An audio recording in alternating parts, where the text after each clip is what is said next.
కొద్ది నిమిషాలు దేవుని మాటలు నేర్చుకుందామండి. పరమగీతాలు 2వ అధ్యాయము 12వ వచనము. దేశమంతటా పువ్వులు పూసి ఉన్నవి, పిట్టలు కోలాహలము చేయు కాలమొచ్చెను, పావుర స్వరము మన దేశంలో వినబడుచున్నది. ప్రార్థన చేసుకుందామండి. ప్రార్థన. పరలోకములున్న మా తండ్రి, పరిశుద్ధుల వందనాలు. మీ ఘనమైన శ్రేష్టమైన మీ ఉన్నతమైన నామను బట్టి దేవా కృతజ్ఞతాస్తుతులు, స్తోత్రం తండ్రి. నైనా కొద్ది నిమిషాలు మీ మాటలు మేము నేర్చుకున్నట్టుకును వినుటకును దేవా సిద్ధపడుతుండగా దేవా మీరే మాకు బోధించి సహాయం చేయమని, మీ అందు వినుచున్న మాటలు విడిచిపెట్టక మా మనస్సులలోనూ మా హృదయములలోనూ పదిలం చేసుకుని భద్రపరచుకొని మీ మాటల ప్రకారం మేము జీవించే కృప మాకు దయచేయమని, సమస్త విషయాలు మీరే మాకు తోడుగా ఉండి నడిపించి మా స్తుతుల ద్వారా మీరే ఘనత మహిమ పొందుకోమని ప్రార్థిస్తూ ఈ ప్రార్థన మనలని కూడా మా ప్రభును రక్షకుడైన యేసయ్య పరిశుద్ధమైన నామమున ప్రార్థించి అడిగి వేడుకొని స్నాన్ పరమ తండ్రి, ఆమేన్. పావుర స్వరము మన దేశములో వినబడుచున్నదంట కదా. ఏ స్వరము? పావుర స్వరము మన దేశములో వినబడుచున్నదంట కదా. దేశమంతటా పువ్వులు పూసి ఉన్నవి, పిట్టలు కోలాహలము చేయు కాలమొచ్చెను, పావుర స్వరము మన దేశములో వినబడుచున్నది. అంటే పావురము పరిశుద్ధాత్మునికి సాదృశ్యంగా ఉన్నది కదా. దేనికి సాదృశ్యంగా ఉన్నది? పరిశుద్ధాత్మకి సాదృశ్యంగా ఉన్నది కదా. అది ఎలాగంటే యేసుక్రీస్తు ప్రభువారు యోహాను చేత యోర్దాను నదిలో బాప్తిసం తీసుకుంటున్నప్పుడు, బాప్తిసం పొందుతున్నప్పుడు ఎప్పుడైతే యోహాను గారు యేసు ప్రభువాన్ని ఆ యొక్క నదిలో ముంచి పైకి లేపుతుడో కదా, వెనువెంటనే ఆకాశము నుండి ఒక పావురము కదా పరిశుద్ధాత్మ వలె యేసు ప్రభువారి మీద వాలినట్టుగా మనం చూస్తుంటాం కదా. అవునా కదా, చూస్తుంటాం కదా. అంత మాత్రమే కాదులు కానీ ఆకాశం నుండి ఒక శబ్దం వినపడుచూ ఉంటుంది. ఏమని? ఈయన నా ప్రియ కుమారుడు, ఈయన యందు నేను ఆనందించుచున్నాను, కాబట్టి వీణ మాట వినుడి కదా. ఎవరి మాట వినాలి మనం? యేసయ్య మాట వినాలి మనం కదా. యేసుక్రీస్తు ప్రభు యొక్క మాట వినాలి కదా. ఈ లోకంలో, ఈ దేశంలో, ఈ దేశమంతటా కూడా, ఈ లోకమంతటా కూడా, ఈ ప్రపంచమంతటా కూడా సువార్త ప్రకటించబడుతుంది కదా. సువార్త ప్రకటించబడుతుంది ఎవరి ద్వారా? పరిశుద్ధాత్మ యొక్క ప్రేరేపణ ద్వారా కదా. పరిశుద్ధాత్మ యొక్క ప్రేరేపణ ద్వారా సువార్త ఈ దేశములు లేక ఈ ప్రపంచములు కదా, యావత్ ప్రపంచానికి సువార్త అందించబడుతుంది కదా. ఎవరి ద్వారా? పరిశుద్ధాత్మల ద్వారా కదా. ఎవరైతే దేవుని మాట వింటారో, ఎవరైతే దేవుని మాటకు లోబడతారో, ఎవరైతే ఆయన మాటకు విధేయత చూపుతారో వారు ఏంటంట? ధన్యులు అంట వారు కదా. దేవుని మాట ఎవరైతే వింటారో వారు ధన్యులు కదా. దేవుని మాట ఎవరైతే వింటారో వారు ధన్యులు. ఎందుకు ధన్యులు? దేవుని మాట ప్రకారం విని నీవు జీవించగలిగితే, దేవుని మాట ప్రకారం విని ఆ మాట ప్రకారం బ్రతకగలిగితే, నీవు ఈ లోకాన్ని విడిచిన తర్వాత, పరలోకము చేరిన తర్వాత ప్రభు దగ్గర, ప్రభు పాదాల చెంత దగ్గర నీవు నిలబడే అవకాశం ఉంటుంది కదా. ఎందుకే? ఆయన మాట వినటం వల్ల కదా. ఆయన మాట వింటే నీకు ఈ లోకంలో మేలు కలిగిద్ది. నువ్వు ఈ లోకాన్ని విడిచి వెళ్ళినా కానీ పరలోకంలో కూడా నీకు మేలు జరిగిద్ది కదా. ఎందుకంటే ఆయన నిన్ను నన్ను మనందరిని కూడా కదా కలగజేసిన వాడు ఆయన కదా, జన్మనిచ్చిన వాడు ఆయన కదా, బ్రతికినిచ్చిన వాడు ఆయన, అవును కదా, మనకొక జీవితాన్ని ఇచ్చిన వాడు ఆయన కదా. అందుకే ఎవరైతే దేవుని వాక్యాన్ని విని కదా వాక్యానికి లోబడి జీవిస్తారో వారికి ఈ లోకమందే కాదు కానీ పరలోకమందు కూడా వారికి ఏం దొరికింది? నిత్య జీవం దొరికింది కదా. పరలోకమందు కూడా వారికి నిత్య జీవం దొరికింది. కాబట్టి ఎవరి మాట వినాలి మనం? దేవుని మాట వినాలి కదా. దేవుని మాట వినాలి. ఎఫెసీయుల పత్రిక 5వ అధ్యాయం 22వ వచనంలో చూసినట్లయితే కదా ఎవరి మాట వినాలో దేవుని వాక్యం మనకు చాలా స్పష్టంగా తెలియపరుస్తూ ఉంది, అవునా కదా. ఎఫెసీయులకు రాసిన పత్రిక 5వ అధ్యాయము 22వ వచనం చూసినట్లయితే, స్త్రీలారా ప్రభువులకు వలె మీ సొంత పురుషులకు లోబడి ఉండుడి కదా. మనం ఎవరికి లోబడుతున్నాం? ప్రభుకు లోబడుతున్నాం కదా. అటువల్లే స్త్రీలకి ఏం చెప్తుందంటే కదా, స్త్రీలారా ప్రభువులకు వలె మీ సొంత పురుషులకి లోబడి ఉండుడి కదా. ఎవరా సొంత పురుషులు? ఎవరు? భర్తలు కదా. ఎవరైతే వివాహం చేసుకుంటారో వివాహ జీవితంలో వారికి ఎవరైతే జీవిత భాగస్వామిగా ఉంటారో వారి మాట వినాలంట కదా. వారి మాట వినాలంట. అంత మాత్రమే కాదు కానీ వారికి లోబడి ఉండాలంట కదా. ఎందుకు? మనమందరం కూడా ప్రభుకు లోబడిన మాదిరిగానే ప్రతి స్త్రీ కూడా పురుషునికి లోబడాలంట కదా. అలాగ లోబడ్డప్పుడే నీవు దేవుని మాటకు లోబడినట్టు కదా. నీ సొంత పురుషుడికి అంటే నీ భర్తకి నీవు లోబడట్లేదంటే నువ్వు ఎవరికి లోబడట్లేదు? క్రీస్తుకు లోబడట్లేదు కదా.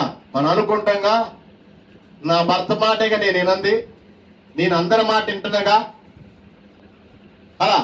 నేను అందరి మాట వింటున్నా, అందరికీ లోబడుతున్నా, అందరితో మంచిగా ఉంటున్నా, అందరితో ప్రేమగా ఉంటున్నా, అందరితో ఐక్యతగా ఉంటున్నా, అందరితో సమాధానంగా ఉంటున్నా, అందరితో సంతోషంగా ఉంటున్నా, నా భర్త మాట మాత్రమే నేను వినటం లేదని చాలా మంది స్త్రీలు వారి యొక్క హృదయములో కదా అనుకుంటూ ఉంటారు. కానీ నీవు లోకములో ఎంతమందికి లోబడినా సరే నీ భర్తకు లోబడకపోతే క్రీస్తుకు లోబడనట్టే కదా. నీ భర్తకు లోబడకపోతే క్రీస్తుకు లోబడినట్టే కదా. ఎందుకు? క్రీస్తే చెప్తుండు. ఏమని చెప్తుండు? స్త్రీలారా, ఏమని చెప్తుండు? స్త్రీలారా ప్రభువులకు వలె మీ సొంత పురుషులకు లోబడి ఉండుడి కదా. ప్రభుకి ఎలా అయితే సంఘం లోబడి ఉంటుందో అలాగనే మీరు కూడా మీ స్వపురుషులకి లోబడి ఉండాలని దేవుని వాక్యం మనకి తెలియపరుస్తూ ఉంది కదా. ఇంకో వచనం చూసుకుందాం. ఆది కాండము 1వ అధ్యాయము 3-7 వచనాలు చూసుకుందాం.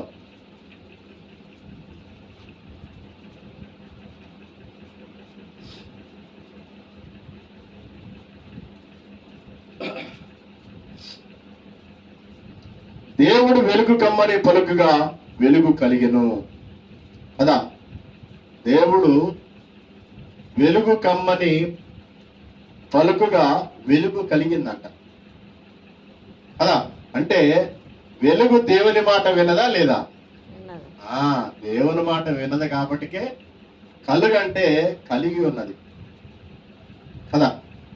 తర్వాత దేవుడు ఆ విశాలము చేసి విశాలము కింద చలములను విశాలం మీద చలములను వేరుపరపగా ఆ ప్రకారమైన అంటే జలములు కూడా కదా, జలములు కూడా వేరుపరిచాడు ఆయన కదా, నీళ్ళను కూడా ఏం చేసిండు? వేరుపరిచాడు కదా. మీది జలాలకి ఆకాశం అని పేరు పెట్టి కదా, క్రింది జలాలకి నదులని, సముద్రములని, జలరాశులని వాటికి పేరు పెట్టినారు కదా. అంటే జలరాశులు కూడా, అంటే నీరు కూడా దేవుని మాట వింటది కదా, వెలుగు కూడా దేవుని మాట వింటూ ఉంది కదా. అలాగనే ఎఫెసీ పత్రిక 6:1 చూసుకుందాం. పిల్లలారా, ప్రభువునందు మీ తల్లిదండ్రులకి విధేయులుండుడి, ఇది ధర్మమే.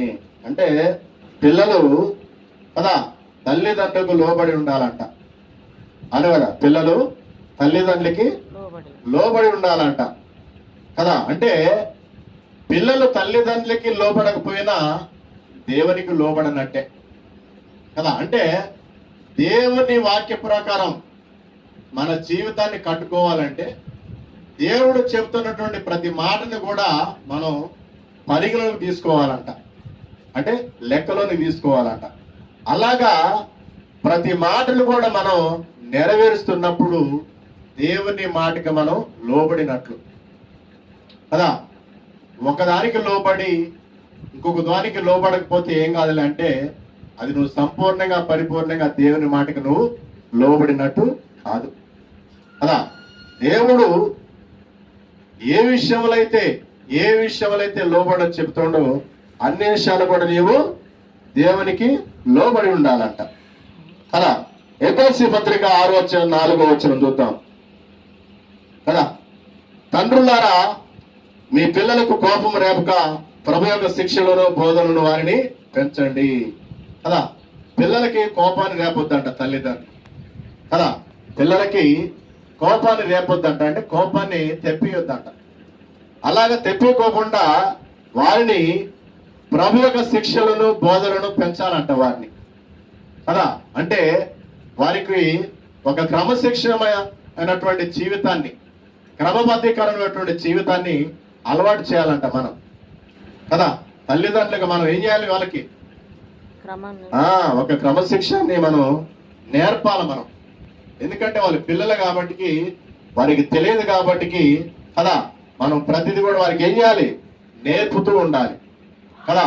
మనము మంచి నేర్పితే మంచి నేర్చుకుంటారు కదా, మనం మరొకటి నేర్పితే మరొకటి నేర్చుకుంటారు వాళ్ళు. కాబట్టి పిల్లలకు నేర్పే విషయంలో, పిల్లలకి బోధించే విషయంలో, వారిని క్రమంగా పెంచే విషయంలో చాలా జాగ్రత్తగా పెంచాలంట మనం కదా. దేవుని వాక్యం చేత మనం వారిని పెంచినట్లయితే వారు పెరిగి పెద్దవారైనప్పుడు కదా ఆ వాక్య భాగం నుండి వారు తొలగిపోరంట కదా. అందుకే బాలుడు నడవలసిన త్రోవలో వారిని బాల్యం నుండే నడిపించాలంట కదా. వారిని బాల్యం నుండి నడిపించినప్పుడు వారు పెరిగి పెద్దవారైనప్పుడు కదా ఆ వాక్య భాగం నుంచి వారు తొలగిపోకుండా ఉండే అవకాశం ఉంటుందని దేవుడు తన లేఖల ద్వారా మనకి తెలియజేస్తున్నాడు. సరే, దాసులారా, యథార్థమైన హృదయం గలవారి భయముతోనూ వణుకుతూను క్రీస్తునకు వలె శరీర విషయమై మీ యజమానులైన వారికి విధేయులండి కదా. అంటే మనం ఎక్కడైనా పనికి పోతాం అనుకో కదా, ఆ పనికి పోయినటువంటి ఆ యజమాని మాట వినాలంట మనం కదా. ఎందుకంటే మనం వాళ్ళ దగ్గరికి దాసులుగా పోయినాం, అంటే పనివారిగా పోయినాం కాబట్టి కదా, వారు చెప్పినట్టుగా చేయాలి మనం కదా. వారు చెప్పినట్టుగా పనిచేస్తే వారికి ఏం కలిగింది? సంతోషం కలిగింది కదా, ఆనందం కలిగింది కదా.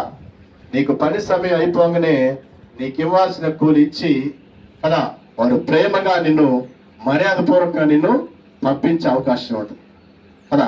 అలా కాకుండా మనం చీటికి మాటికి వారి మీద కసురుకున్నట్లయితే, కోపడినట్లయితే కదా, మరొకసారి పనిలో పెట్టుకోరు, పనికి పిలుస్తారా? పిలవరు. కాబట్టి మనం పని చేస్తున్న చోట కూడా చాలా జాగ్రత్తగా ఉండాలంట, అంటే వారికి లోబడి ఉండాలని దేవుని వాక్యం మనకి తెలియపరుస్తూ ఉన్నది కదా. మొదటి సమయాలు 15వ అధ్యాయం 22వ వచనం చూద్దాం. మొదటి సమయాలు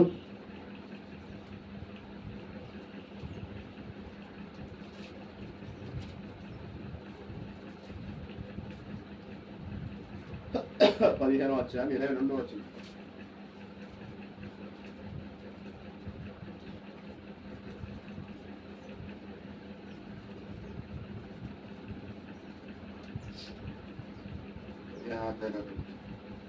అందుకు సమయాలు తాను సెలవిచ్చిన ఆజ్ఞను ఒకడు గైకొనటం వలన యెహోవా సంతోషించినట్లు ఒకడు దహన బలులను అర్పించడం వలన ఆయన సంతోషించిన ఆలోచించము. బలులు అర్పించడం కంటే ఆజ్ఞ గైకొనటి, పొటేలు క్రొవ్వు అర్పించడం కంటే ఆ మాట వినేటు శ్రేష్టము కదా. అంటే దేవుని మాట వినాలంట కదా. దేవుని మాట వినకుండా నేను బలులు అర్పిస్తా అంటే కదా, ఆ అర్పించిన బలులు కదా లెక్కలోనికి తీసుకోడంట దేవుడు కదా. నువ్వు పోటీలు అర్పించిన, క్రొవ్వుని వాటిని అర్పించిన, ఇంకా శ్రేష్టమైన వాటిని అర్పించిన కదా, ఆ బలులు దాన బలులు అర్పించిన, బలులు అర్పించిన, నువ్వు ఏది అర్పించినా సరే ముందు దేవుని మాట వినాలంట కదా. దేవుని మాట ప్రకారం అర్పిస్తే దేవునికి సంతోషం అంట కదా. అంటే దేవుని వాక్యం ఏం చెబుతుందంటే, నీవు బలులు అర్పించడం కంటే కదా, నైవేద్యములు అర్పించడం కంటే దేవుని మాట వినటం శ్రేష్టం అని చెప్తుంటది కదా. దేవుని మాట వింటే దేవుడు సంతోషిస్తాడంట కదా. దేవుని మాట వింటే దేవుడు సంతోషిస్తాడంట. దేవుని మాట వినకుండా ఆయన మాట పక్కన పెట్టి నీ మాట ప్రకారం చేసిన వరకు దేవుడు ఏం చేస్తాడు? దుఃఖపడతాడు కదా. దుఃఖపడతాడు, బాధపడతాడు. అవునా కదా. ఇప్పుడు అమాలేకుల మీద పోయి యుద్ధానికి పోయి కదా, ఆ దేశంలో ఏమీ తీసుకురావద్దని చెప్తాడు. ఎవరికి? సౌలుకి. తీసుకురావద్దని చెప్తే సౌలు ఏం చేస్తాడు? ఆ దేశంలో ఉన్నటువంటి మేలైన వాటిని, క్రొవ్వైన వాటిని కదా, మంచి వయసు ఉన్న వాటిని కోడలను తీసుకొచ్చి కట్టేసి కదా బలులు అర్పించడానికి కోరుకుంటున్నాడు. కానీ దేవుడేమో చెప్తున్నాడు సమయలుతో, సమయలు ఆయన మాట, నా మాట ఆయన వినట్లేదు, ఒకసారి పోయి నువ్వు కలుసుకొని ఆయన మాట, నా మాట ఆయనకి చెప్పంటే సమయలు పోయి చెప్తున్నాడు. ఏమని? అయా, దేవుడు నీకు చెప్పిన మాట ఏంది? ఆ దేశం నుండి ఏమీ తీసుకొని రావద్దని చెప్పిండు కదా, నువ్వెందుకు తీసుకొచ్చినని చెప్పేసి సమయలు సౌలుని అడుగుతాడు కదా. సౌలు చెబుతున్న మాట ఏంటంటే, నేను దేవుని కొరకు తెచ్చినయ్యా, శ్రేష్టమైన వాటిని, క్రొవ్విన వాటిని తెచ్చిన దేవునికి బలుడుగా అర్పించడానికని సౌలు చెబుతాడు కదా. అంటే సౌలు దేవుని మాట వింటున్నట్ట విన్నట్ట? వినట్టు. ఎందుకంటే దేవుడు వద్దని చెప్తుండే కదా కదా. బలులు అర్పించడం కంటే, నైవేద్యాలు పెట్టడం కంటే దేవుని మాట వినటం శ్రేష్టం అని చెప్తుండే కదా.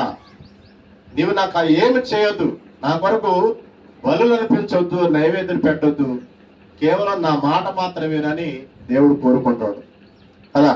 కానీ దేవుని మాటను పక్కన పెట్టి మనవుడు కదా తన యొక్క సొంత ఆలోచన చొప్పున చేయాల్సినటువంటి కార్యాలన్నీ కూడా చేస్తూ మొదలు పెట్టాడు. చివరికి ఏమైందమ్మా? 40 సంవత్సరాలు ఆ రాజ్యం చాలా ప్రశాంతంగా ఉంది కదా. తర్వాత ఎప్పుడైతే దేవుని మాటకి విధేయత చూపలేదో కదా, ఆ సౌలు చేతిలో ఉన్న రాజ్యాన్ని తీసి ఎవరికి ఇచ్చిండు? దావీదుకి ఇచ్చిండు కదా. అంటే ఏం కోల్పోయాడు సౌలు? దేవుని రాజ్యాన్ని కోల్పోయాడు కదా. రాజ్యాన్ని, రాజరికాన్ని, ఆ పదవిని, ఆ గౌరవాన్ని, ఆ మర్యాదను కోల్పోయాడు. ఎందుకు? దేవుడు వద్దన్నాడు, అయా నాకు బలులు వద్దు, అర్పణలు వద్దు, నీవు నా మాట వింటే చాలు, అదే శ్రేష్టము, అదే సంతోషం అని దేవుడు మొత్తుకున్నా సరే కదా సౌలు వినట్లా కదా. వినకపోతే లాస్ట్కి ఏమంటాడు?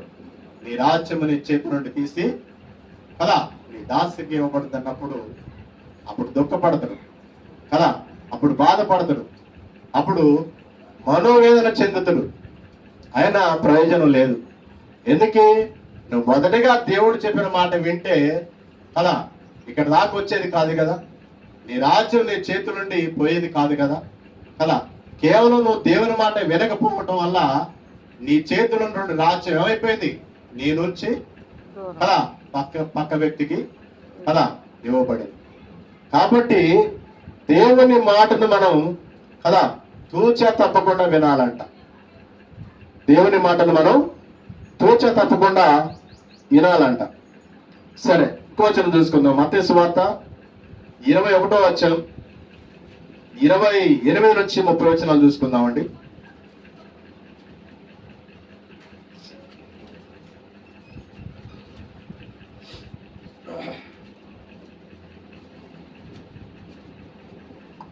మత్తయి సువార్త 21వ అధ్యాయము 28 నుంచి 30 వచనాలు చూసుకుందామండి.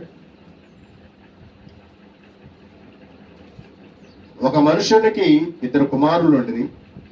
అతడు మొదటి వారి వద్దకు వచ్చి, కుమారుడా, నేను పోయి ద్రాక్ష తోటలో పని చేయమని చెప్పగా వాడు పోనని ఉత్తరం ఇచ్చను గాని పిమ్మట మనసు మార్చుకొని పోయాను. అతడు రెండో వారి వద్దకు వచ్చి ఆ ప్రకారమే చెప్పగా వాడు, అయ్యో, పోదునను గాని పోలేదు. ఈ ఇద్దరులో ఎవడు తండ్రి ఇష్ట ప్రకారం చేసిన వాడని వారిని అడిగాను. అంటే ఒక తండ్రికి 2 కుమారులు ఉందంట కదా. అందులో పెద్ద కుమారుడికి ఏం చెప్పిండు? అయ్యా, తోటలో పని ఉంది, ఆ పోయి ఆ పని చూసుకుందా అని చెప్పినప్పుడు మొదటగా ఆ కుమారుడు ఏమంటాడు? అయ్యో, నేను పోలేను తండ్రి, నాకు వేరే పని ఉందని చెప్పేసి అంటాడు కదా. అని మరలా మనసు మార్చుకొని, తండ్రి చెప్పిండు కదా అని చెప్పేసి మనసు మార్చుకొని పోయి ఆ తోటలో పనిచేసి వస్తాడు కదా. రెండో వాడికి, అయ్యా, తోటలో పని ఉంది, వెళ్ళి ఆ పని చూసుకున్నామని చెప్పినప్పుడు రెండో వాడు అంటున్న మాట ఏంటంటే, నేను పోతా అని చెప్తాడు కానీ పోడు, నేను పోతా అని చెప్తాడు కానీ పోడు. కాబట్టి ఈ ఇద్దరిలో ఎవరు బెస్ట్, ఎవరు మాట విన్నట్టు? ఈ ఇద్దరిలో ఎవడు తండ్రి ఇష్ట ప్రకారం చేసిన వాడని వారిని అడిగాను కదా. అందుకు వారు మొదటి వాడే అనిరు కదా. అంటే దేవుని మాట ఎవరైతే వింటారో కదా వారే ఇష్టలు అంట ఆయనకి.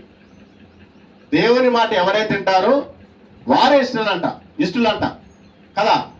దేవుని మాట వినకపోతే కదా, మన మాట వినకపోతే ఎవరన్నా మనం ఇష్టపడతామా? ఇష్టపడం. మనమే మన మాట ఎవరన్నా వినకపోతే మనం ఇష్టపడం కదా. మనమే ఎవరైనా పిలిస్తే వారు రాకపోతే వారి మీద కోపడుతుంటాం కదా. ఎవరైనా మనం చెప్పిన మాట వినకపోతే మనం విసుకుంటాం. కానీ అలాంటి దేవుడు కూడా కదా, ఎవరైతే తన మాట ఇష్టపడతారో వింటారో వాళ్ళే ఇష్టపడతారు. దేవుడు కూడా అంతేనండి. మనకి ఎలాంటి మనసు ఉందో ఆయన కూడా అలాంటి మనసే ఉంటది కదా. కాకపోతే మన మనసు మంచిదై ఉండాలి. మన మనసు మంచి ఆలోచన చేస్తూ ఉండాలి కదా. అలాగున్నప్పుడు అంటే దేవుడు చెప్పిన విధానములో మనకు ఆలోచన విధానం ఉంటే, దేవుడు చెప్పిన విధానములో మన మనసు నిలిచి ఉంటే ఆయన కూడా మన యందు సంతోషిస్తారంట. అవును కదా. ఇప్పుడు మనకి 2 పిల్లలు అనుకో, ఇద్దరిలో ఎవరిని మనం ఇష్టపడతాం అంటే, ఎవరిని మనం ప్రేమిస్తాం అంటే, ఎవరిని మనం గౌరవిస్తాం అంటే, ఎవరైతే మన మాట వింటారో కదా, ఎవరైతే మన మాటకు లోబడతారో, ఎవరైతే మన మాట ప్రకారం చేస్తారో వాళ్ళనే ఇష్టపడతాం. అవును కదా. అలా కాకుండా మన మాట వినకుండా మన మీద తిరుగుబాటు చేస్తే కదా ఇష్టపడతాం? మనం ఇష్టపడం. దేవుడు కూడా అదే కోరుకుంటున్నాడు కదా. దేవుడు కూడా కోరుకునేది ఏంటంటే, నీవు ఆయన మాట వినాలి కదా, ఆయన చెప్పిన ప్రకారం చేయాలి. అలాగే చేస్తే ఆయన సంతోషిస్తారంట, ఆనందిస్తారంట కదా.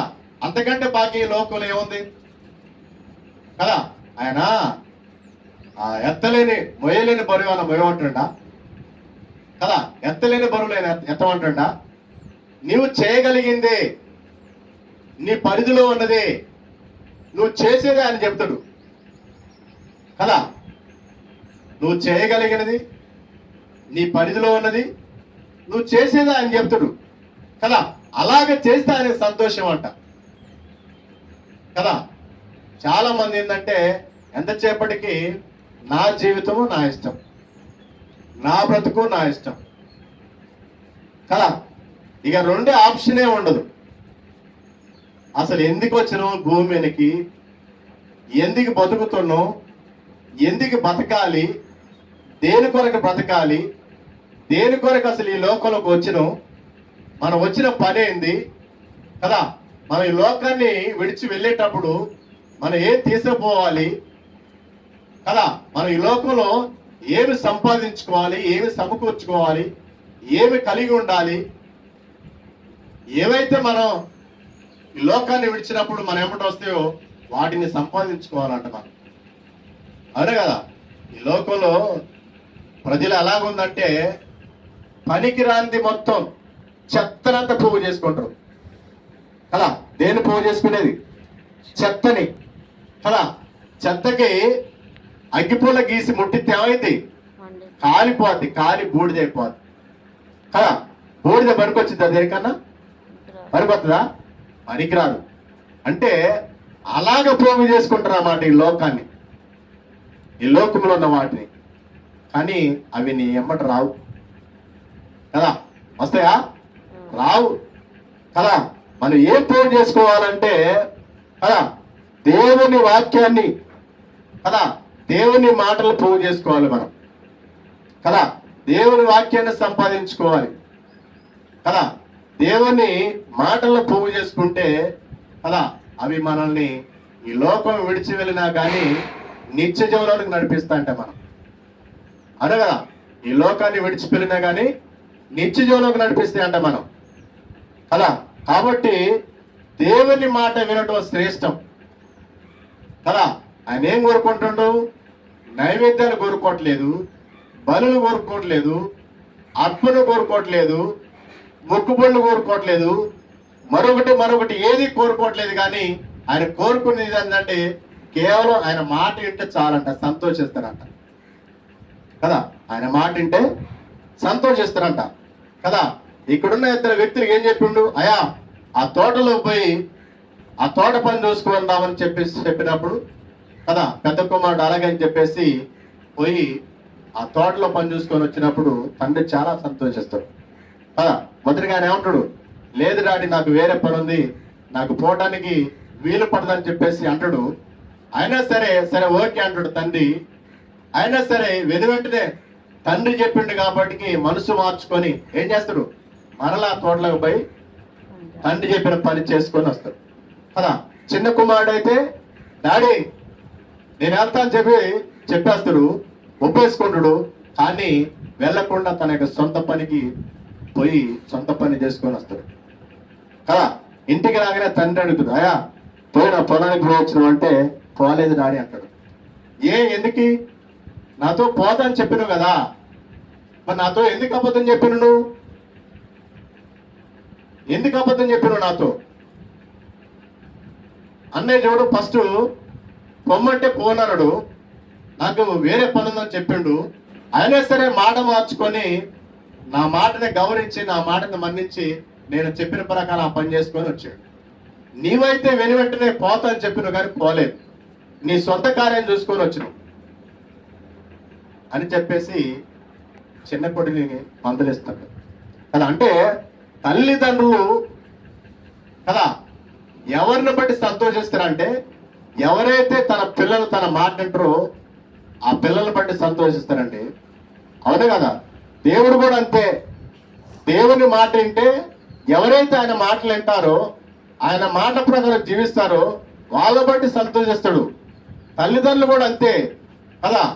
తల్లిదండ్రులు కూడా ఇద్దరు పిల్లలు ఉంటే ఆ ఇద్దరు పిల్లల్లో ఎవరైతే వారి మాట వింటారో ఆ వినేవారిని వారు ఎక్కువ ప్రేమిస్తూ ఉంటారు, వినేవారిని ఎక్కువ గౌరవిస్తూ ఉంటారు, వినేవారిని ఎక్కువగా వాళ్ళు చూసుకుంటారు అన్ని విషయాలు కూడా కదా. ఎందుకంటే మాట వినుట శ్రేష్టమంట కదా, మాట వినుట శ్రేష్టమంట. కాబట్టి మనం దేవుని మాట వినాలని దేవుడు తన లేఖల ద్వారా మనకి తెలియపరుస్తున్నాడు. కీర్తన గ్రంథము 106:9 కీర్తన గ్రంథము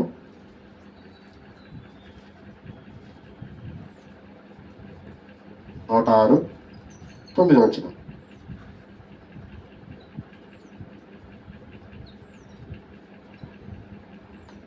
ఆయన ఎర్ర సముద్రమును గద్దెంపుగా అది ఆరిపోయిను, మైదానం మీద నడిచినట్లు వారిని అగాధ జలముల నుండి నడిపించెను. అదంటే ఇశ్రాయేలు ప్రజలు ఐగుప్తు నుండి కానానుకు బయలుదేరారు కదా. మధ్యలో ఎర్ర సముద్రం వచ్చింది. ఎర్ర సముద్రం ఎదురొచ్చినప్పుడు ఆ సముద్రం బాగా ఉప్పొంగుతుంటే సముద్రాన్ని దాటగలరా? ఎవరైనా దాటలేస్తారా? దాటలేదు కదా. ఏ మనుషుడు కూడా దాటలేదు కదా. మరి అలాగనే ఆ ఎర్ర సముద్రం ఎదురొచ్చినప్పుడు ఆ సముద్రం ఎదురు నిలబడి మోషే ప్రార్థన చేస్తాడు, ప్రభువా ఈ సముద్రంలో నుంచి లేక ఈ నదిలో నుంచి మమ్మల్ని నడిపించు అని ప్రార్థన చేసినప్పుడు అద్భుతంగా ఏమైంది? ఎర్ర సముద్రం ఏమైంది? 2 పాయలుగా చీలిపోద్ది, మధ్యలో దారి ఏర్పడింది కదా. అంటే మోషే ఎవరు మాట వింటాడు? దేవుని మాట వింటాడు కదా. వారు ఎప్పుడైతే ఎర్ర సముద్రం ఎదుటికి వస్తారో ఆ ఎర్ర సముద్రాన్ని చూసి మోషేతో పోటు ఉన్నటువంటి ఇశ్రాయేలు ప్రజలందరూ కూడా భయపడుతూ ఉంటారు కదా. భయపడుతూ బాధపడుతున్నప్పుడు కదా మోషే విని వెంటనే ప్రార్థన చేయగానే ఎర్ర సముద్రం ఏమైంది? 2 పాయలై కదా మార్గం ఏర్పడి ఆ దారిలో వారు ప్రయాణించినట్టుగా మనం చూస్తూ ఉంటాం కదా. అంటే దేవుని మాటకు లోబడితే కదా, దేవునికి లోబడితే కదా, నీకు ఈ లోకంలో అసాధ్యమైనది ఏది లేదు. ఉందా? లేదు. ఎప్పుడు అసాధ్యం అంటే నీ యొక్క సొంత ఆలోచన చొప్పున కదా, సొంత నిర్ణయం చొప్పున నా జీవితం నా ఇష్టం, నా బ్రతుకు నా ఇష్టం అని చెప్పేసి నీ బ్రతుకుని నీ జీవితాన్ని వృధా చేసుకొని నువ్వు ఎప్పుడో ప్రయాణం మొదలు పెడతావో కదా, కష్టం వచ్చినా నువ్వే అనుభవించాలి, బాధ వచ్చినా నువ్వే అనుభవించాలి, వ్యాధి వచ్చినా నువ్వే అనుభవించాలి, మరొకటి ఏదొచ్చినా నువ్వే అనుభవించాలి. ఎందుకు? నీ జీవితాన్ని నీవే వృధా చేసుకొని పోతున్నావు కాబట్టి కదా. దేవునికి అవకాశం ఇవ్వట్లేదు కాబట్టి. అలా కాకుండా నీ జీవితాన్ని చేతికి అప్పగించి, దేవా నా జీవితాన్ని నీ చేతికి అప్పగిస్తున్నా, నీవే నన్ను నడిపించంటే కదా అద్భుతంగా నడిపిస్తారా లేదా? మోషే వచ్చిండు, ఎర్ర సముద్రంకి వచ్చిండు, ఆ సముద్రం చూస్తే ఉప్పొంగిపోతుంది అది కదా, ఉరకలు పెడుతుంది, అది మోత పెడుతుంది. ఆ ఉరకల్ని మోతలు చూసి ఆ ఇశ్రాయేలు ప్రజలు కూడా బెంబేలెత్తిపోతారు. కానీ మోషే మాత్రం ఏం చేస్తాడు? దేవునికి ప్రార్థన చేస్తాడు, తండ్రి ఒక్కసారి ఈ సముద్రాన్ని జ్ఞాపకం చేసుకుంటే ఏమైంది? 2 పాయలు అయిపోదు కదా. అలాగనే నీ జీవితాన్ని ఎప్పుడైతే ప్రభు చేతికి అప్పగించి, దేవా మీరిచ్చిన జీవితం మీరిచ్చిందే, ఈ జీవితం నాది కాదు నీదే, ఈ జీవితం నీ చేతికి అప్పగిస్తుండగా నన్ను నడిపించి మీరే మహిమ పొందుకోమని మనం ఎప్పుడైతే మన జీవితాన్ని కనుక అప్పగిస్తామో కదా, ఆయనకి మహిమకరంగాను, అనేకులకి దీవెనకరంగాను, అనేకులకి ఆశ్చర్యకరంగా నడిపించరా? మోషే నడిపించడా లేదా? 6 లక్షల మందిని కదా, 6 లక్షల మందిని మోషే ముందుండి నడిపించాడు కదా. మోషేకి ముందున్నది ఎవరు? దేవుడు కదా. ఇశ్రాయేలు ప్రజలకి వెనకున్నది ఎవరు? దేవుడు కదా. వారికి ముందుగా ఆయనే ఉన్నాడు, వారికి వెనకగా ఆయనే ఉన్నాడు కదా. ఇశ్రాయేలు ప్రజల్ని 6 లక్షల మంది జనాంగాన్ని దేవుడే నడిపించాడు కదా. ఎందుకంటే వారి ప్రయాణాన్ని వారి చేతికి, దేవుని చేతికి అప్పగించారు కాబట్టి ఆ ప్రయాణంలో వారికి తోడుగా ఉండి దేవుడు నడిపించాడు కదా. వారిని ఐగుప్తు నుండి కానాను దేశానికి తీసుకువెళ్ళా లేదా? అలాగా నీవు నీ జీవితాన్ని దేవునికి అప్పగిస్తే ఈ లోకం నుండి పరలోకానికి తీసుకుపోతాడు దేవుడు నిన్ను కదా. ఈ లోకంలో ఒకవేళ నీవు చనిపోయినా సరే, మరణించినా సరే, ఈ లోకాన్ని విడిచిపోయినా సరే, ఆయన ఉన్న లోకంలోనికి నేను తీసుకొని పోయే అవకాశం ఉంది. ఎప్పుడు నీ జీవితాన్ని ఆయనకు అప్పగిస్తే, నీ భవిష్యత్తుని ఆయనకు అప్పగిస్తే, నీ బ్రతికే ఆయనకు అప్పగిస్తే. అలా కాకుండా ఇది నా జీవితం, నా బ్రతుకు, నా భవిష్యత్తు అని నీ ఆలోచన ప్రకారం నీ జీవితాన్ని నడిపిస్తే చివరికి ఈ లోకాన్ని విడిచిన తర్వాత, మరణించిన తర్వాత నీ జీవితం నువ్వు ఏమవుతావంటే అగ్నిగుండంలో కాలిపోతావు. ఎందుకే? నీ మాట ప్రకారం ఈ జీవితాన్ని నడిపించుకుంటున్నావు కాబట్టి, నీ చిత్త ప్రకారం నీ బ్రతుకు నువ్వు బ్రతుకుతున్నావు కాబట్టి కదా. దేవునికి అవకాశం ఏంటది కాబట్టి, దేవునికి నీ జీవితాన్ని అప్పగించట్లేదు కాబట్టి నువ్వు ఈ లోకాన్ని విడిచిపోయినప్పుడు ఏమైపోతావు? అగ్నిగుండంలో కదా. అగ్ని ఆరదు, పురుగు చావదు కదా. యుగ యుగాలు, తరతరాలు నిరంతరం మండుచూ ఉండాలి. అవసరమా మనకి? అవసరమా? దేవుడిచ్చిన జీవితాన్ని దేవునికి అప్పగించి ఆయన నడిపించినట్టుగా మనం నడిస్తే ఆయనకి ఎంత సంతోషం, మనకెంత సంతోషం, ఆయనకి ఎంత ఆనందం, మనకెంత ఆనందం అలా. అలాంటి ఆనందాన్ని, అలాంటి సంతోషాన్ని కోల్పోయి నిత్యం నిరాశ, నిస్పృహ, నిట్టూర్పుతో ఈ లోకంలో బ్రతకడం అవసరం అంటవా? మిత్రమా, ఆలోచించు.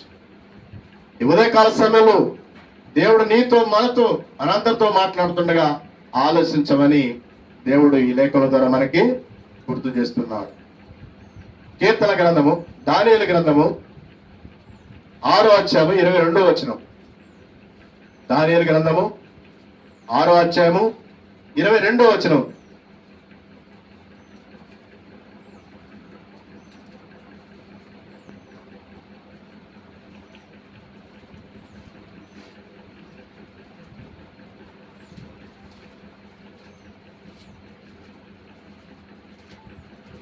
లేదమ్మా, 6వ అధ్యాయం 22వ వచనం. దానియేలు గ్రంథం. నేను నా దేవుని దృష్టికి నిర్దోషినిగా కనపడితేనే కనుక ఆయన తన దూత నంపించి సింహములు నాకు ఏ హాని చేయకుండా వాటి నోరును మూయించెను కదా. అంటే దానియేలు దేశపోయి ఆడేశారమ్మా, సింహాల గుహలో వేశారు కదా. సింహాల గుహలో వేశారు. ఆ గుహ మొత్తం సింహాలే ఉన్నాయి కదా. ఆ గుహలో ఒక మనిషిని విసిరేస్తే కదా సింహాలు ఊకుంటాయా? వెంటనే పట్ట వెంటనే కదా గద్దొచ్చి మాంసం కంటి నెట్టతో పోద్ది కదా. కాకి వచ్చి మాంసం కంటి నెట్ట ఎత్తుకొని పోద్ది. అలాగా ఎప్పుడైతే సింహాల గుహలో మనిషి పడతాడో ఆ రీతిగా అయి పడిన వెంటనే చీల్చుకొని కదా తుత్తునీలుగా చేసుకొని తింటాయంట కదా. కానీ దానియేలుని కదా రాజు దేశపై అడేసాడు, సింహాల గుహలో వేసాడు కదా. ఎందుకు? రాజాజ్ఞ ఏంటంటే కదా ఆ ప్రతిమకి లేక విగ్రహానికి మొక్కమంటే మొక్కలేదు కదా. ఎందుకు మొక్కలేదు? దేవుడు ఏం చెప్పిండు? విగ్రహాలని పూజించకూడదని దేవుడు తన లేఖల ద్వారా దానియేలుకి తెలియపరచబడ్డది కదా. దానియేలు తెలుసుకున్న దానియేలు తన మనసులో ఉంచుకొని రాజు ఆజ్ఞ శాసనం చేసినా సరే ఆ రాజ్యంలో ఉన్న ప్రజలందరూ కూడా వచ్చి ఆ ప్రతికి నమస్కారం చేస్తాడు ఆ విగ్రహానికి కదా. అయినా సరే దానియేలు చేయకపోతే రాజు ఆజ్ఞని తిరస్కరించిండని, అంటే రాజు మాట వినలేదని కదా, రాజు ఆజ్ఞని ధిక్కరించిండని కదా తీసుకు ఎక్కడేస్తారని సింహాల బోన్లు వేస్తారు. సింహాల బోన్లు వేస్తే సింహాలంట నోర్లు మూసుకొని కూర్చుని అంట కదా. సింహాలు ఏం చేసినాయి? నోర్లు మూసుకొని కూర్చుని అంట. ఎప్పుడైతే ఆ ఆ బట్టలు తీసుకుపోయి కదా ఆ డోర్ ఓపెన్ చేసి ఎప్పుడైతే ఆ గుహలోనికి ఇసిరేస్తారో ఇసిరేసిన వెంటనే ఆ సింహాలన్నీ కూడా ఒక దగ్గర కూర్చొని ప్రార్థన చేస్తానే అంట. ఏమని? తండ్రి, మీ దాసుడు మా ఎదురుకు వచ్చి ఉన్నాడు, మరి మీ దాసుని ముట్టమంటవా లేదా అని ప్రార్థన చేస్తున్నాయండి సింహాలు. విన్నరా ఎప్పుడన్నా? జంతువులు ప్రార్థన చేయగా మీరు ఎప్పుడన్నా విన్నరా? వెళ్ళలేదు, కానీ చేస్తే కదా. సింహాలు ఏకముగా కూడుకొని ఆ గుహలో చేరుకొని ఒక దగ్గర ప్రార్థన చేస్తున్నాయి. ఏమని? తండ్రి, మీ దాసుడు మా ఎదురికి వచ్చిన్నాడు, ఇతని విషయంలో మేము ఏం చేయాలి? ఇతన్ని ముట్టాలా, ముట్టకూడదా? తినాలా, తినకూడదా అని ప్రార్థన చేస్తుంటే దేవుడు అన్న మాట ఏంటంటే ముట్టకూడదు అన్నాడు కదా. ముట్టకూడదంటే అవి ఇట్లా కదా కాళ్ళు చేతులు కట్టుకొని మూతి ముడుచుకొని కదా తెల్లవార్లు ఆయన వైపు చూస్తూ నిద్రపోతాయి. కనీసం ఆయన టచ్ కూడా చేయరు, కనీసం ఆయన్ని టచ్ కూడా చేయవు కదా. కానీ ఈయన మాత్రం మనుషుడు కాబట్టి భయపడుతూనే ఉండు కదా. మానవుడు కాబట్టి, మనుషుడు కాబట్టి ఈ సింహాలు చూసి ఏం చేస్తూనేనా? భయపడుతూనే ఉండు, బాధపడుతూనే ఉండు. కానీ దేవుడు వాటికి ఆజ్ఞించింది కాబట్టి కదా అవేం చేయలేదు, ముట్టలేదు. తెల్లారేసరికి రాజుగారు వస్తాడు, వచ్చి అయ్యో దానియేలుని సింహాలు ముట్టకపోదు బాబు, దానియేలు కొలుస్తున్న దేవునికి మహిమ కలుగును కాకని ఆయన మనసులో ప్రార్థన చేసుకుంటూ వస్తాడు కదా.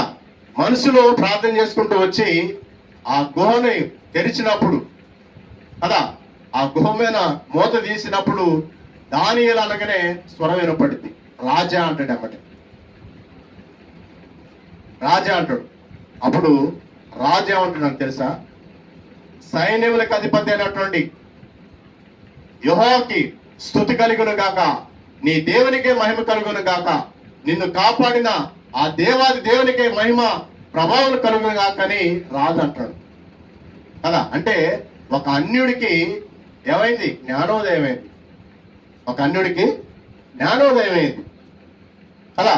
అంటే దానియేలు దేశంపై సింహంలో బోర్లు వేసినప్పుడు దానియేలుని ముట్టలాయి కదా. అంటే ఎప్పుడైతే దానియేలు దేవునికి లోబడుతూ దేవుని మాట వింటూ దేవుని మాట ప్రకారం బ్రతకడం అలవాటు చేసుకోండు, అప్పుడు దేవుడు దానియేలు వెనువెంటనే ఉంటూ కదా దానియేలుకి ఎటువంటి హాని లేకుండా, ఎటువంటి ఇబ్బంది లేకుండా, ఎటువంటి బాధ లేకుండా ఆయన వెనువెంటనే ఉంటూ కాపాడుతూ ఆయన్ని రక్షిస్తూ కదా వెనువెంటనే దినవెల్లా ఆయనతో ఉంటూ కదా. అదే దానియేలు పక్షాన దేవుడు లేకపోతే ఏమైతాడు? తుత్తు నేలగా చేయబడి కదా ఎముకలు కూడా కనపడవు కదా. అలాగా అవి తినేసి ఉంటాయి అవునా కదా. కాబట్టి మనం దేవునికి లోబడి ఉండాలి. అంటే దేవుని మాట వినాలి. మనం దేవుని మాట వింటే ఈ లోకంలో మీకు ఏముంటుంది? అసాధ్యమైనది అవును ఉంటుందా? ఏముండదు. మలాకి గ్రంథం చూద్దాం. మలాకి 3:11 మలాకి 3:11 చూద్దామండి.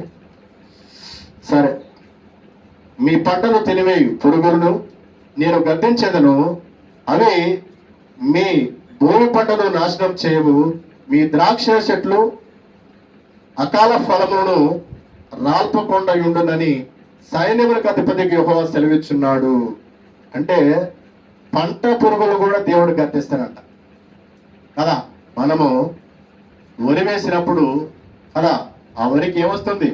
తెగులు వస్తుంటుంది కదా. ఆ తెగులు కూడా గద్దిస్తాడంట ఆయన. ఎప్పుడు? ఆయన మాట వింటే మనం కదా, ఆయన మాటకి మనం లోబడితే. కాబట్టి పంట కదా, పంటకి పట్టినటువంటి ఆ పసర పురుగులు కూడా ఏం చేస్తారంట? ఆయన గద్దిస్తారంట కదా. అంటే ఆ పురుగులు కూడా, పసర పురుగులు కూడా దేవునికి లోబడుతున్నాయి అన్నమాట కదా. పసర పురుగులు కూడా దేవునికి లోబడుతున్నాయి, కానీ మనిషి లోబడలేకపోతున్నాడు అవునే కదా? సరే, కీర్తన గ్రంథం 105:15 చూసుకుందాం. కీర్తన గ్రంథము 105:15 చూసుకుందాం.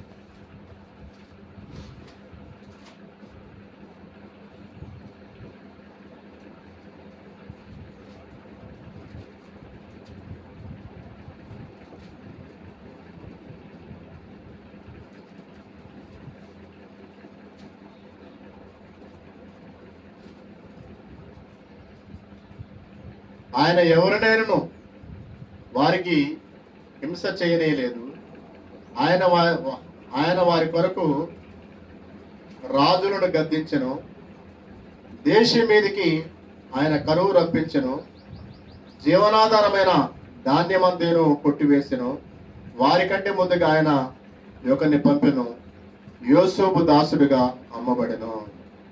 కదా, అంటే కరువు వచ్చినప్పుడు కదా, కరువు వచ్చినప్పుడు, ఐగుప్తులో కరువు అయినప్పుడు కదా, ఐగుప్తులో ఉన్నటువంటి యోసేపు దగ్గరికి ఎవరు పోతారు?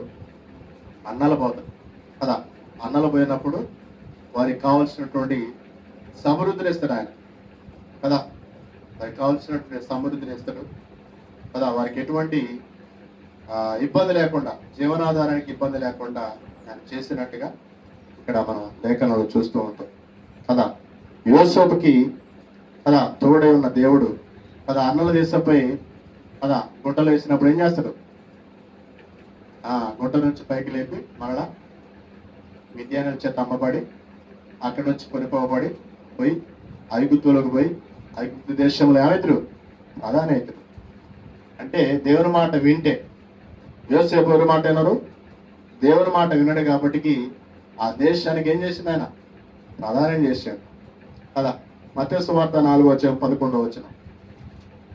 మత్తయి సువార్త 4:11 చూసుకుందాం.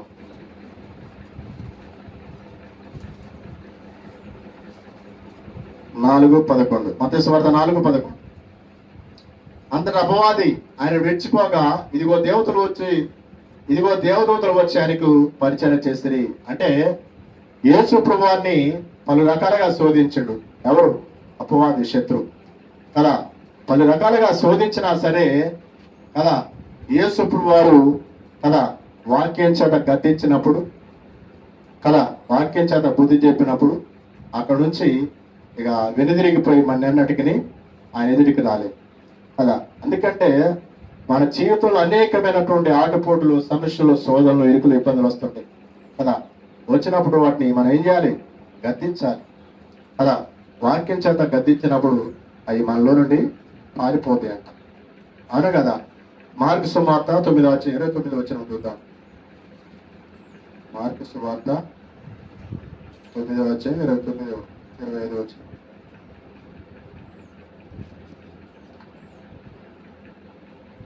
జనులు గుంపుకూటి తమ యొద్దకు ఎత్తుకొని వచ్చుట యేసు చూచి, మోగమైన చెవిటి దయమా వాడిని వదిలిపోము, ఇక వారిలో ప్రవేశించబోద్దని నీకు ఆజ్ఞాపించనని చెప్పి ఆ అపవిత్రాత్మను గద్దించను కదా. అంటే యేసు ప్రభువును గద్దిస్తే కదా ఆ అపవిత్రాత్మ కూడా అది మోగవాడిని వదిలి పారిపోయినట్టుగా మనం చూస్తుంటాం కదా. అంటే మనం దేవునికి లోబడితే కదా, దేవునికి మనం లోబడితే, దేవుడు మన పక్షాన్ని ఉంటే కదా, ఏదొచ్చినా సరే దేవుడే గద్దిస్తాడంట.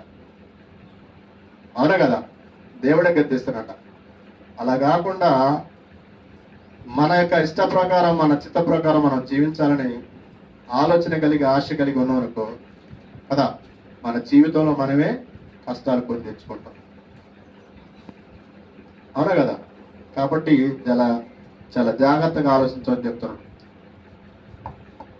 చివరి వచనం చూసుకుందాం. మత్తయి సువార్త 10:28 చూసుకుందాం. మరియు ఆత్మను చంపనేనక దేహమును చంపు వారికి భయపడకూడదు, కానీ ఆత్మను దేహమును కూడా నరకంలో నశింపజేయడానికి మిక్కిలి భయపడుడి. అంటే ఈ లోకంలో మనుషులకు భయపడుతున్నాడు కదా. మా అంటే నిన్ను చంపుతుడు, వాడు కొడతాడు, తిడతాడు, ఇంకేదో చేస్తాడు, కానీ వాడికి భయపడుతున్నాడు కదా.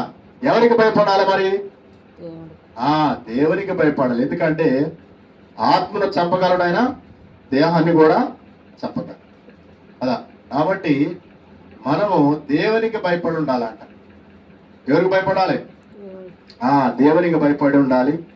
దేవుని మాట ప్రకారం జీవించి కదా, దేవుని మాట ప్రకారం బ్రతకాలని కదా తెలియజేస్తూ ఈ వాక్యాన్ని ఎంతో ముగిస్తున్నాను. మీ అందరికీ వందనాలు. ప్రార్థన చేసుకున్నాను.